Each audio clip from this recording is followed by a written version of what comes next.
we live in a world today that is very relative. There's more relativity. Everyone is discussing. You can just go online, you right, Jake? You just see online and you see people arguing so much with the political hot button of Charlie Kirk and of Republicans versus Democrats and all sorts of things.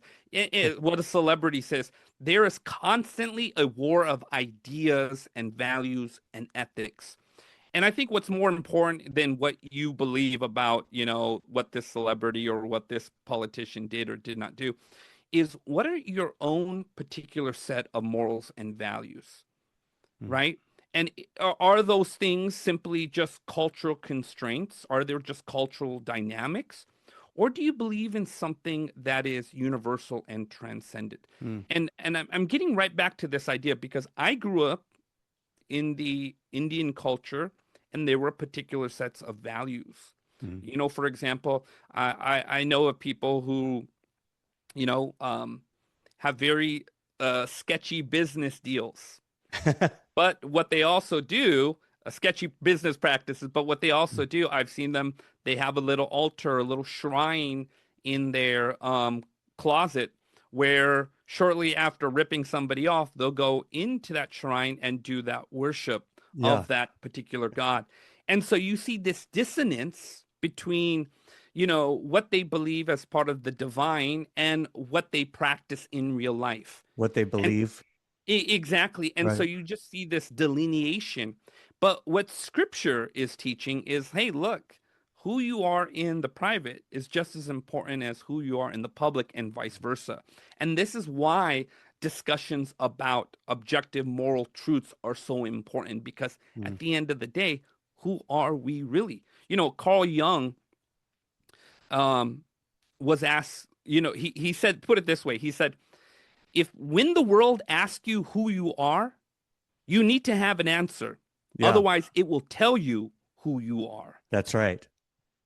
Yeah, we talk about that a lot on the show because it's because identity means something. And when we're talking about Gen Z, Gen X, whatever Gen, it doesn't matter. I mean, since the better part of the late 50s, early 60s, we've systematically began kind of programming people into this worldview of Darwinian evolution. Since The Origin of Species came out really in the late 19th century, I think it's been it picked up enough momentum to where now society, by and large, Christians kind of being excluded from that, by and large, although there are some kind of subset groups, believe that we just kind of all happened by accident. We're all just animals. Now, we are arguing for a moral foundation giver, a prime mover, and therefore we have morals. Now, if I were going to help somebody align, let's say, with their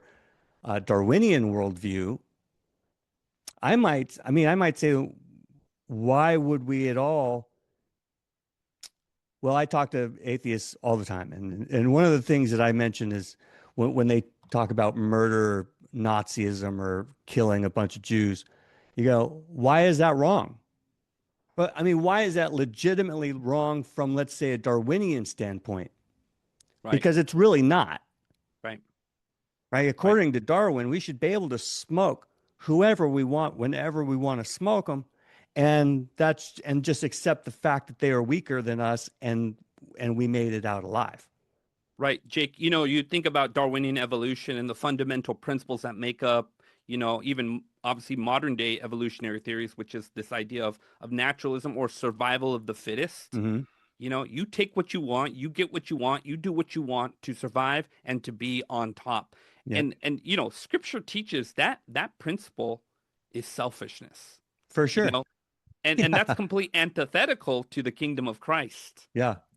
How could it not be selfish? Because like when you're in it for when it's life or death, your genetic code projecting into the future or not projecting into the future, when it has that dire of consequence and that code is written just from some accidental DNA programming from your ancestors, yeah, you're going to do whatever it takes to protect your DNA and make sure it goes in the future. Most of the business world today is operated from Darwinian principles. It is only illegal if I get caught. Right, right, right? right. It's they don't care. Most politicians are humanists. They don't care that they're lying about being Christian or Catholic or anything else because that's what humanists do. They lie about what they need to lie about so that their DNA can project into the future and so you don't walk up to them and stab them in the neck with a pen or something. That's totally going to come off of YouTube somewhere. I'm sure that's not going to fly well. But you understand what I'm saying. It's, Right. the Darwinian, the humanist, the materialist is going to sit there and talk about moral high ground and try to call people out, stealing from God morality, when if they were really congruent with their own worldview, they would be at peace not having any of that. Yeah, absolutely. Now, when you look at history, right, for example, obviously you have people doing things in the name of Christ, where, like for example, you take the Crusades, and there Sure. was elements of the Crusades where, Muslims, entire tribes of Muslims were being murdered. Now, that wasn't the logical outworking of Christianity. It was an aberration. It wasn't Mhm. true Christianity. I mean, look at the life and teachings of Christ. But if you take, for example, some of the regimes, the modern regimes in the last, 100-year plus, and you will see the outworking of belief in the Darwinian principle, where we talked about this idea of survival of the fittest. We talked about this idea of this kind of supremacy that exists within races and cultures. We're better than you, right? And we deserve to live, and you don't. And so this is the logical outworking of evolutionary theory. It is Yeah. not. It is far different than some of these things that were done in the name of Christianity. For sure. Yeah, I mean that was Margaret Sanger's deal with eugenics back in wherever it was, whenever she did that late 1800s or Right? something. Right? Whereas like if we can kill the people who aren't as evolved as we are, then we can keep those lower life forms from invading our space. I mean, she had a very kind of, volatile way of explaining people who weren't as evolved as she was. And she had plans of putting these, little murder factories in all the neighborhoods of people that she thought didn't deserve to be on the planet. Right? Right? You might think of people might, Christians at least, or people who are of any moral character might look at Margaret Sanger and think, what an absolute animal who thinks like that. But we celebrate her, to this day with all her little murder factories that she puts in these neighborhoods, purposefully trying to kill the people that she hated.